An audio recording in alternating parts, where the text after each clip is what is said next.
me just like.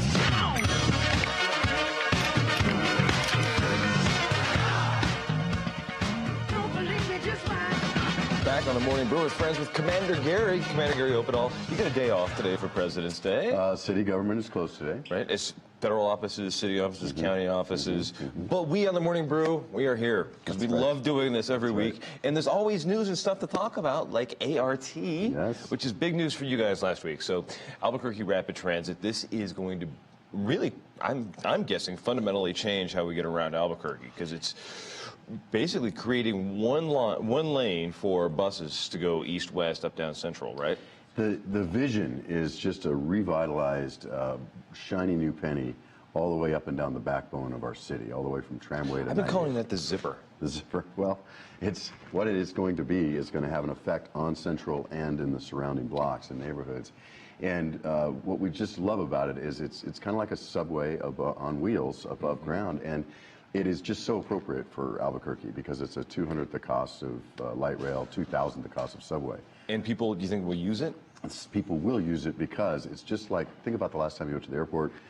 Doors open, people get off, people get on, doors close, you zip on your way every 7 minutes because it has pre-ticketing, so no buses lumbering over to the side, you don't have waiting to worry for someone to go about on, doing their change. I am that guy who's like digging through my pockets, like counting out. Really? Yeah, I don't want to be behind you when it's... Right, but I'm the guy like, it has signal right away. This nickel, that dime. That's right.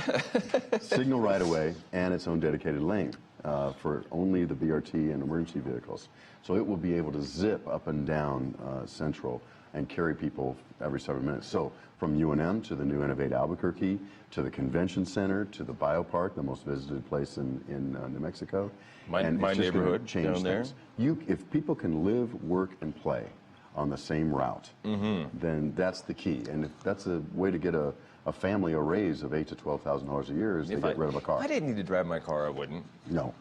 And if we could, and we can get back to that neighborhood where you're walking and biking and using transit, that's the way to build communities. Right. And it's not cheap. Was it $69 million is what the city got in federal funds? 69.7 was federal from last. And that's matching funds for money that we already had, right? Well, sort of. I mean, the matching is, the math doesn't work out 50-50. No, it's way more than that. It's more like 4 to 1. Right. The city is putting in about $13 million.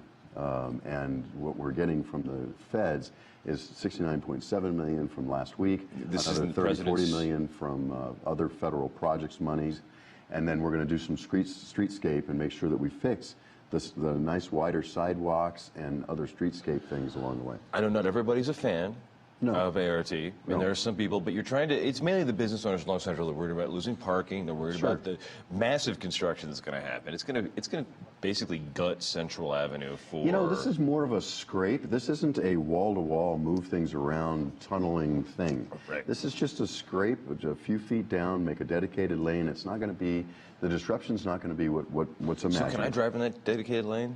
You will not be able to drive in the dedicated lane, but there will be an east-west lane open each way the whole time we're there.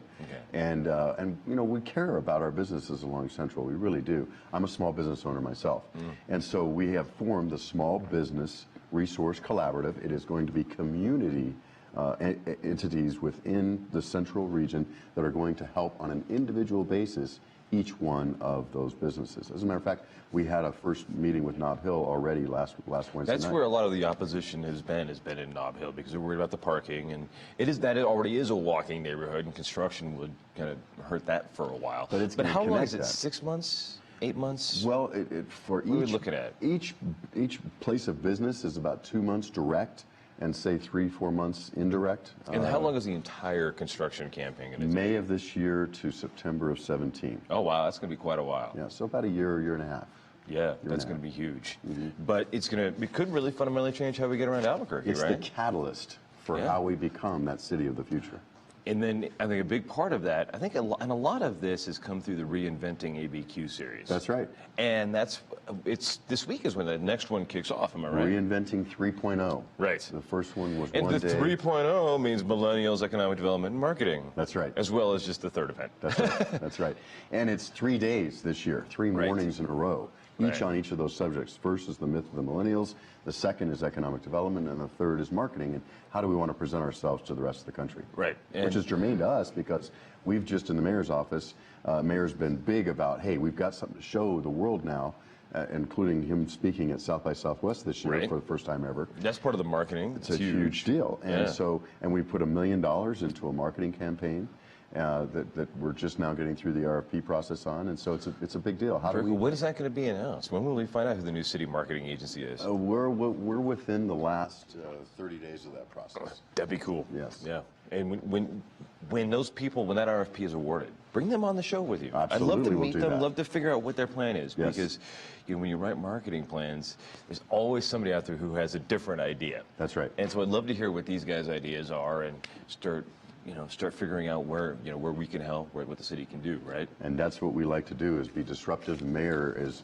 constantly saying, what can we do? Status quo is not good enough. What can we do to upgrade our situation? And so I think you'll see that in this. Excellent. Before I forget, a little birdie sent us this photo of you, and maybe Kathy Winograd and somebody holding a light bulb. There's mayors in there, Kathy Winograd. What we are doing is C&M is offering a dual credit course for APS high schoolers from all over APS, and this is a picture of them on their first day of the entrepreneurial mindset class. Why wasn't stuff like this around when I was in high school? Yeah, well, and this could be a game changer. I would have loved to have learned to run a business as a 16-year-old.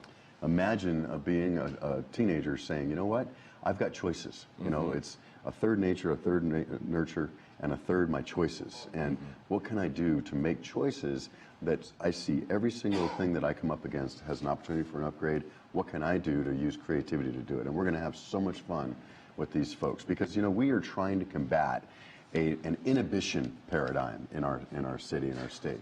It's a good way to look at it. Prohibition says, hey, Dan, you can't do this, and someone's telling you can't do it. Inhibition is more the idea of... Dan says, I can't do this. And we have that right now, and we need to get over that, because when I talk to people, I say, no, I can't do that. Why? Who's preventing you? We need to have them spend some time with the Brewers. They're the guys who seem to be making it happen. Right. They are. Well, we'll be back in a couple of minutes here on the Morning Brew with Friends, and we got some folks talking about all kinds of great stuff. I think it's Berkey Noir coming up in just a couple of seconds, right? On the Morning Brew.